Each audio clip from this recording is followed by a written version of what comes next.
It wasn't even called a battle at first, just activity near Soledar, some shelling, minor probing attacks, standard Donbass noise.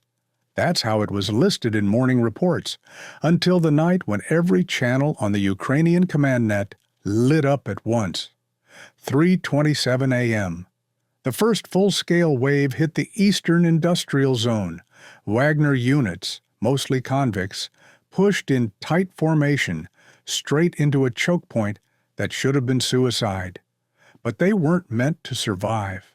They were meant to reveal firing positions. Minutes later, artillery came. Russian 152s dropped in a pattern so precise it felt guided. Not a barrage, a pattern. In Trench D14, Junior Sergeant Maxim Zhivko watched as the forward scout post vaporized in front of him. One moment, two boys from Kharkiv whispering about cigarettes. Next, red spray, dirt in the lungs, and no voices. Maxim didn't speak for the next 2 hours. By sunrise, 3 platoons had been ground down to half strength. No reinforcements came. Roads into the city were already under indirect fire. Supply trucks burned in columns along the T-0504. A soldier named Anton, 21, took a bullet to the spine and lay in a shallow shell hole, bleeding into the clay for 6 hours before a drone spotted him. He lived, but never moved his legs again. Locals had started leaving months ago, but a few stayed. Old women too poor to flee, men too drunk to care. They filled basements and school boiler rooms, wrapped in wet blankets. When the shelling began in earnest, their world turned into gas, glass, and screams. One woman was found carrying her dead dog in a shopping bag. Another had a pressure wound so deep you could see her rib cage pulsing through the muscle. No ambulances, just volunteers with tourniquets and tape. Wagner's first line was thrown back by midday, not because they were stopped, but because they had completed their function. Behind them came men with shaved heads, clean weapons, and a different gait. Ex-Spetsnaz, ex-FSB. They didn't shout. They didn't fire wildly. They moved through the lower factory floors like it was house clearing in Syria. One Ukrainian position fell without firing a shot. The team had suffocated when their bunker was buried under thermal barracks. Bakhmut command tried to hold the line. Reinforcements were promised. Brigades rotated in. 93rd Mechanized, 3rd Assault, territorial defense units from the west. But the city was already bleeding. Maps changed hourly. Whole blocks flipped sides by evening. By day 3, Ukrainian soldiers stopped using the word Bakhmut. They called it the place. Inside a shattered theater on the west side, a group of conscripts took turns watching a rat chew on a dead body. No one stopped it. The corpse had been there 2 days. What was left of it? One eye, half a jaw. The medics called it the grind. They wrapped limbs in cellophane.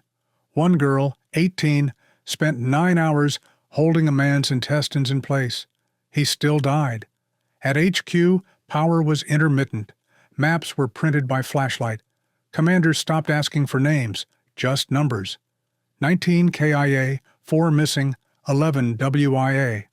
Sometimes the WIA never made it back to the medevac point. Sometimes they were shot trying. Wagner dropped leaflets from drones. Surrender now. We feed prisoners. Your officers send you to die. Some units joked about using them as toilet paper. Others folded them neatly into pockets. One night, a unit of 6 Ukrainians held an apartment stairwell for 9 hours. No food, no water, no exits. They were told reinforcements were coming. None came. One by one, they fired their last rounds and waited for the flash. At the morgue, if it could be called that, a single man named Bodan sat cataloging what he could. No refrigeration, just black bags and a notebook. He wrote, 1. Male, Pro 22, half face, tattoo, Kyiv. 2. Female, no arms, blonde, found near school. He didn't cry. He ran out of tears the week before. By the end of the first week, the line hadn't moved much, but everything inside it had changed. Commanders looked 10 years older. Medics carried ketamine like candy. Soldiers stopped wearing helmets. It didn't matter. One sergeant cut off his own toe with a bayonet to get evacuated. No one blamed him. One lieutenant killed himself with a grenade in a trench full of rookies. No note. One woman sang to a dying man while the sky collapsed around them. And still, every morning, the radios clicked on. Position Alpha reporting. 2 down. Requesting ammo. Copy. No ETA. Welcome to Bakhmut. The men they sent in next weren't soldiers. They were meat. No helmets. No body armor. Cheap boots. Some didn't even have rifles. Just pistols and a 5-second briefing. Run forward. If you stop, you're shot. That wasn't a metaphor. Wagner had enforcement squads in the rear with orders to kill deserters on sight. One drone caught it. 2 men crouching in fear behind a burned-out bus. A commander shouted. Then 2 pops, 2 corpses. The waves came every morning, like a ritual, just after 5 a.m., screaming shapes out of the tree line, running straight into kill zones. Ukrainians didn't know whether to shoot or cry. It felt wrong. These weren't warriors. They were inmates, rapists, thieves, junkies, promised freedom in exchange for a suicide sprint. At first, Ukrainian positions held. The MGs did their work. Limbs flew. Dirt turned red. But something changed. The waves didn't stop. When one fell, another stepped over him. Sometimes 6 or 7 in a line, all dropping the same way. By the 4th or 5th push, the barrels were melting. Gunners swapped gloves to keep firing. Ammunition was running dry, and still they came. In one trench, 2 soldiers, call signs Gora and Psych, went silent after 30 minutes of nonstop fire. Their squad leader found them shaking, eyes vacant, not from fear, from confusion. They thought they were shooting the same people over and over. Same faces, same uniforms, same gait. It didn't feel real. A forward bunker collapsed when 3 sappers blew themselves under it. Their remains were found in chunks. One had a prison tattoo half melted into his rib cage. In the ruins of the city council building, a small detachment held the staircase for 9 hours. Reinforcements never arrived. When night fell, only one was left alive, his hands raw from dragging bodies to block the doorway. He didn't know their names. Artillery couldn't keep up. Targets blurred. At some point, both sides began shelling the same positions. Coordinates lost meaning. Streets were named by smell: burnt rubber, rotten dog, piss corner.